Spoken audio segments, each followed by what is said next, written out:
नदीत आलेलं पाणी, त्या पाण्याची पाहणी करायला आम्ही आलोय. प्रचंड पाणी आलंय.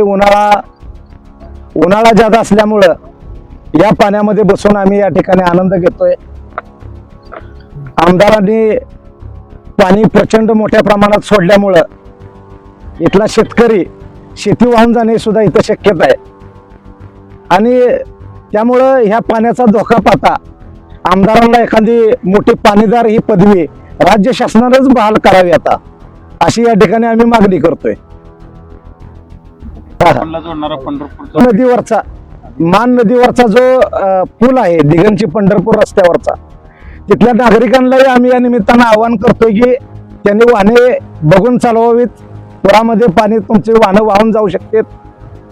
पुलावरून प्रचंड प्रमाणात पाणी वाहतंय, त्यामुळं नागरिकांनी सतर्क राहिलं पाहिजे, वाहनांची खबरदारी घेतली पाहिजे, हे आवाहन आम्ही या निमित्तानं नागरिकांना करतोय. नदीकाठला ज्या ज्या शेतकऱ्यांच्या शेत जमिनी आहेत, ज्यांच्या मोटारी आहेत, त्या सर्वांनी आपापले खबरदारी घ्यावी. आता आपलं प्रचंड वेगामुळं शेत सुद्धा वाहून जाईल, इतक्या मोठ्या वेगाने हे पाणी आलेलं आहे.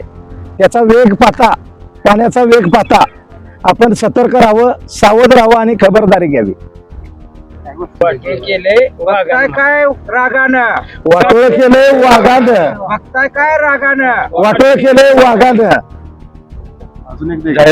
एकच गोष्ट आहे. पाणी आमच्या हक्काचे, पाणी आमच्या हक्काचे, पाणी आमच्या हक्काचे.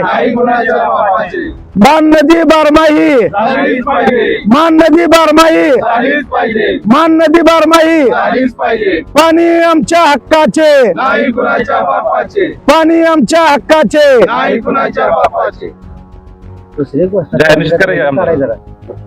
नाही आता कशाला ऑफर ऑफर ऑफरून करते त्यापासून नदीपर्यंत रांगा आनंद घ्यायला मध्ये बोटिंग चालू आहे. ऑफर ऑफर ऑफर नदीमध्ये बोटिंग चालू आहे. ऑफर ऑफर ऑफर नदीमध्ये बोटिंग चालू आहे. ऑफर ऑफर ऑफर नदीमध्ये बोटिंग चालू आहे.